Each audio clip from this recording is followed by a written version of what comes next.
warahmatullahi wabarakatuh. Selamat siang semuanya, selamat berpuasa bagi yang menjalankan, dan semoga semuanya dalam keadaan sehat selalu.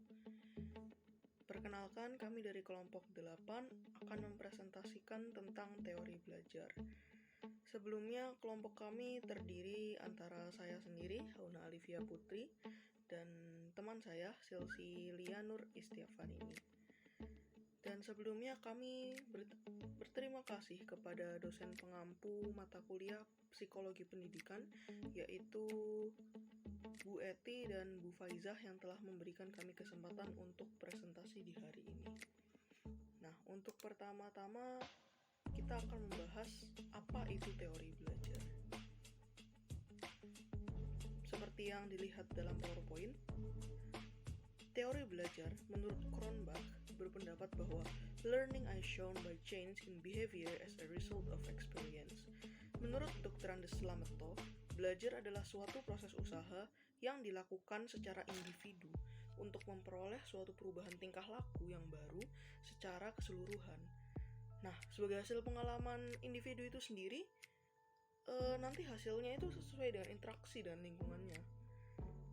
Nah, terus selanjutnya adalah menyatakan bahwa belajar itu merupakan suatu proses usaha sadar yang dilakukan oleh individu tersebut untuk menciptakan suatu perubahan yang akan membuat dirinya menjadi tahu dari yang sebelumnya tidak tahu, atau memiliki sikap yang benar dari yang sebelumnya belum atau bahkan tidak benar, dan menjadi terampil dari yang sebelumnya tidak terampil.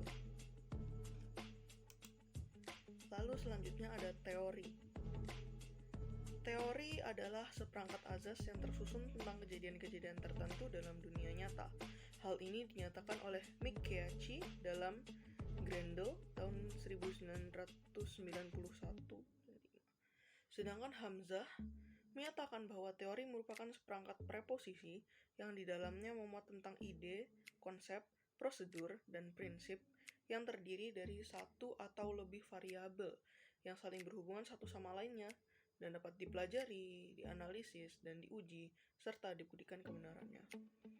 Nah, dari dua pendapat di atas ini, teori itu intinya adalah seperangkat asas tentang kejadian-kejadian yang di dalamnya memuat ide, konsep, prosedur, dan prinsip yang dapat dipelajari, dianalisis, dan diuji kebenarannya. Lalu selanjutnya ada teori belajar.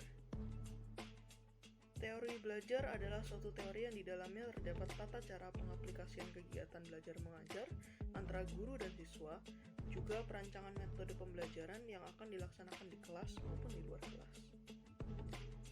Lalu kita akan mulai masuk ke teori yang pertama, yakni ada teori behavioristik.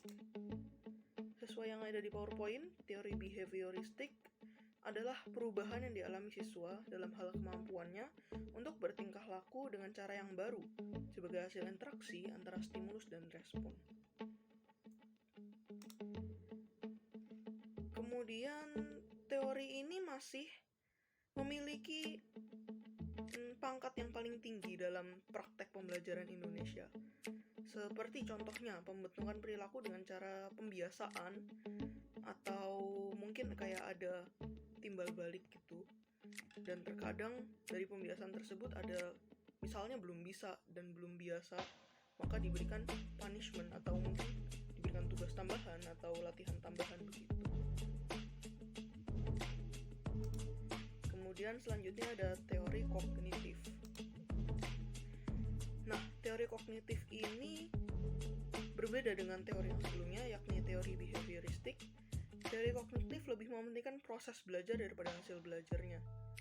Jadi, kalau yang tadi itu lebih condong ke hasilnya saja. Bagaimana? Nah, kalau teori kognitif itu lebih mementingkan proses belajarnya bagaimana, terus menekankan bahwa bagian-bagian dari suatu situasi saling berhubungan dengan seluruh konteks situasi tersebut. Teori ini berpandangan bahwa belajar merupakan suatu proses internal yang mencakup ingatan, pengolahan informasi, emosi, dan aspek-aspek kejiwaan lainnya.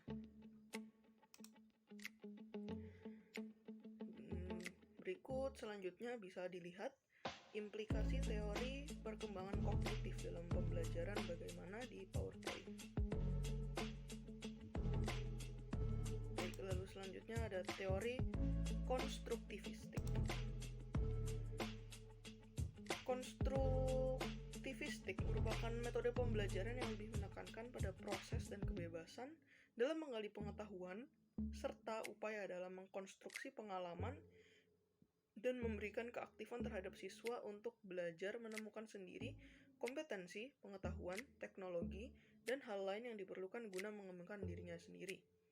Nah, dalam proses belajarnya ini, teori ini memberi kesempatan kepada siswa untuk mengemukakan gagasannya dengan bahasa sendiri, untuk berpikir tentang pengalamannya sehingga siswa menjadi lebih kreatif dan imajinatif, serta dapat menciptakan lingkungan belajar yang kondusif. Jadi di sini teori konstruktivistik lebih menekankan para siswa untuk aktif dan dapat mengemukakan pendapatnya sendiri gitu, tanpa tertuju pada buku atau lainnya, lebih ke sesuatu yang konstan gitu. Nah, lalu selanjutnya ada tujuan dari teori konstruktivistik, bisa dibaca di slide ini, yaitu yang pertama adanya motivasi untuk siswa bahwa belajar adalah tanggung jawab siswa itu sendiri, lalu mengembangkan kemampuan siswa untuk mengajukan pertanyaan dan cari sendiri pertanyaan, lalu membantu siswa untuk mengembangkan pengertian dan pemahaman suatu konsep secara lengkap. Keempat, mengembangkan kemampuan siswa untuk menjadi pemikir yang mandiri, dan yang terakhir lebih menekankan pada proses bagaimana belajar itu sebagaimana yang disebutkan dari penjelasan sebelumnya. Lalu selanjutnya ada teori humanitik. Menurut teori humanitik, proses belajar itu harus dimulai dan ditujukan untuk kepentingan memanusiakan manusia itu sendiri. Oleh sebab itu, teori belajar humanitik sifatnya lebih abstrak dan lebih mendekati bidang kajian filsafat, teori kepribadian dan psikoterapi daripada bidang kajian psikologi belajar. Teori humanistik sangat mementingkan isi yang dipelajari daripada proses belajar itu sendiri, serta lebih banyak berbicara tentang konsep-konsep pendidikan untuk membentuk manusia yang dicita-citakan, serta tentang proses belajar dalam bentuk yang paling ideal. Sebenarnya, contoh gampang dari teori humanitik ini adalah kita belajar tentang psikologi pendidikan ini kan untuk memanusiakan manusia. Kita belajar cara mengerti siswa, cara pendekatan pada siswa sebagai seorang pendidik itu yang kita pelajari di psikologi pendidikan ini sangat sesuai dengan teori humanitik ini menurut kelompok kami. Lalu selanjutnya ada teori sibernetik. Nah, menurut teori ini, belajar adalah pengolahan informasi. Proses belajar memang penting dalam teori ini, tapi yang lebih penting adalah sistem informasi yang diproses yang akan dipelajari oleh siswa. Asumsi lain bahwa tidak ada satu proses belajar pun yang ideal untuk segala situasi dan yang cocok untuk semua siswa. Sebab cara belajar siswa itu sangat ditentukan oleh sistem informasi. Oke, selanjutnya itu ada teori belajar Gestalt. Apa sih teori belajar Gestalt itu? Gestalt itu berasal dari bahasa Jerman yang mempunyai pandangan arti sebagai bentuk atau konfigurasi. Pokok pandangan Gestalt adalah bahwa objek atau peristiwa tertentu akan dipandang sebagai suatu keseluruhan yang terorganisasikan.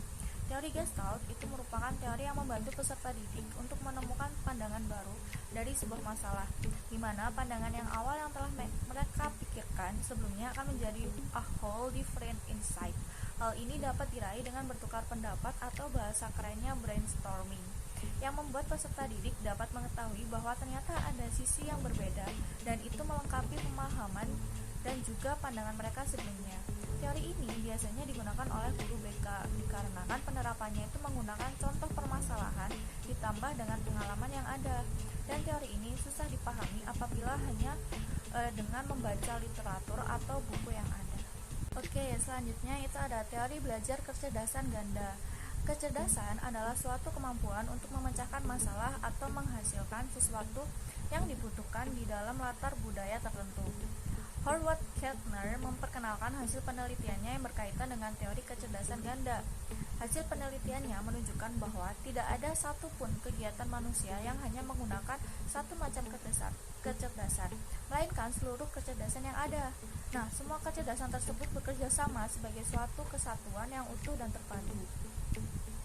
Berikut ini itu ada beberapa kecerdasan manusia, yaitu contohnya semisal kecerdasan verbal, ada kecerdasan logika, kemudian kecerdasan visual, kecerdasan tubuh, kemudian kecerdasan musikal, kemudian ada kecerdasan interpersonal, terus ada kecerdasan intrapersonal, kecerdasan naturalis, kecerdasan spiritual, dan kecerdasan eksistensial. Nah, kemudian selanjutnya itu ada strategi pembelajaran kecerdasan ganda, yaitu bertujuan agar semua potensi anak dapat berkembang. Strategi dasar pembelajaran dapat dimulai dengan yang pertama, membangun atau memicu kecerdasan. Yang kedua, yaitu memperkuat kecerdasan. Yang ketiga, mengajarkan dengan atau untuk kecerdasan. Dan yang keempat, yaitu mentransfer kecerdasan. Oke, selanjutnya itu ada teori belajar revolusi sosiokultural. Nah, teori belajar revolusi sosiokultural yaitu adalah peningkatan fungsi-fungsi mental seseorang yang berasal dari kehidupan sosial atau kelompoknya dan bukan sekedar dari individu itu sendiri.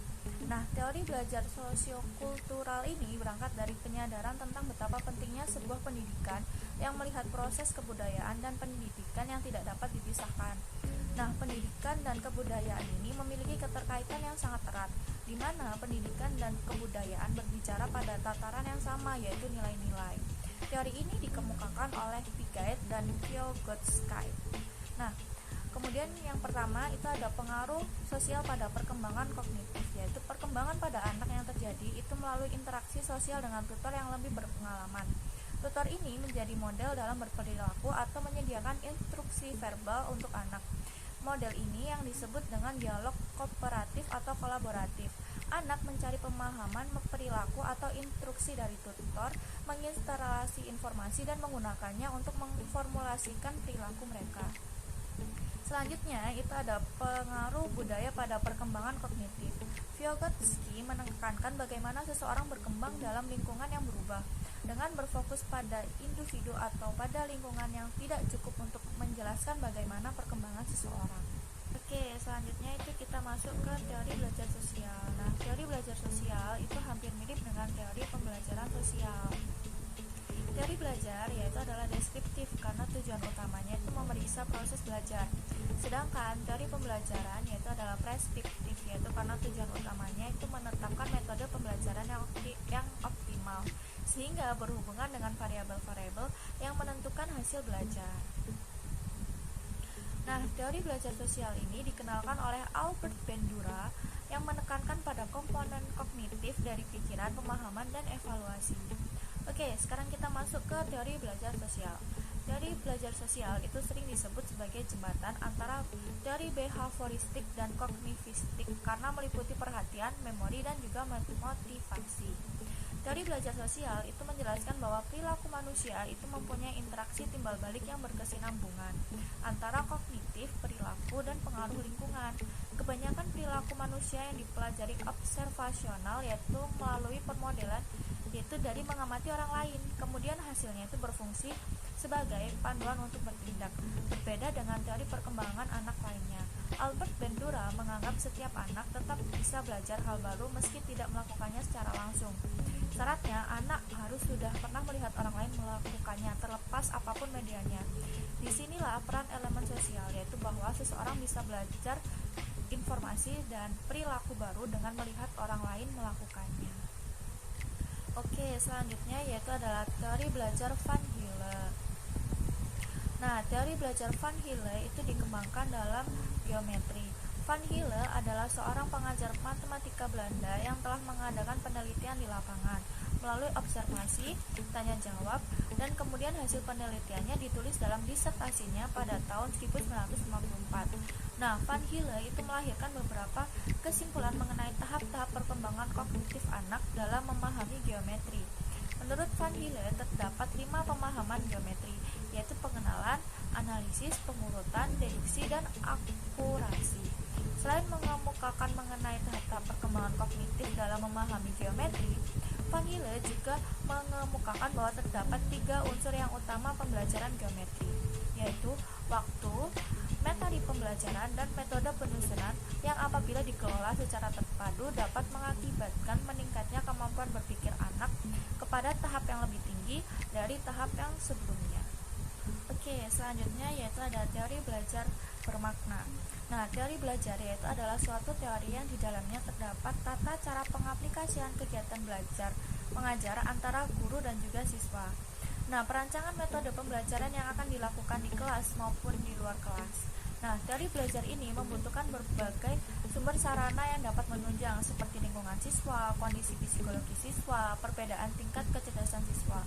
Nah, semua unsur ini dapat dijadikan bahan acuan untuk menciptakan suatu model teori belajar yang dianggap cocok. Tidak perlu terpaku dengan kurikulum yang ada, asalkan tujuan dari teori belajar ini sama dengan tujuan pendidikan. Nah, menurut Ausubel, belajar dapat diklasifikasikan ke dalam 2 dimensi, yaitu dimensi yang berhubungan dengan cara informasi atau materi yang disajikan, dan dimensi yang berkaitan dengan bagaimana cara siswa dapat mengaitkan informasi atau materi pembelajaran pada struktur kognitif yang telah dimilikinya. Dimensi yang berhubungan dengan cara informasi atau materi yang disajikan kepada siswa itu melalui penemuan atau penerimaan, yaitu di mana belajar penerimaan menyajikan materi dalam bentuk yang utuh. Belajar penemuan mengharuskan siswa untuk menemukan sendiri sebagian atau seluruh materi yang diajarkan.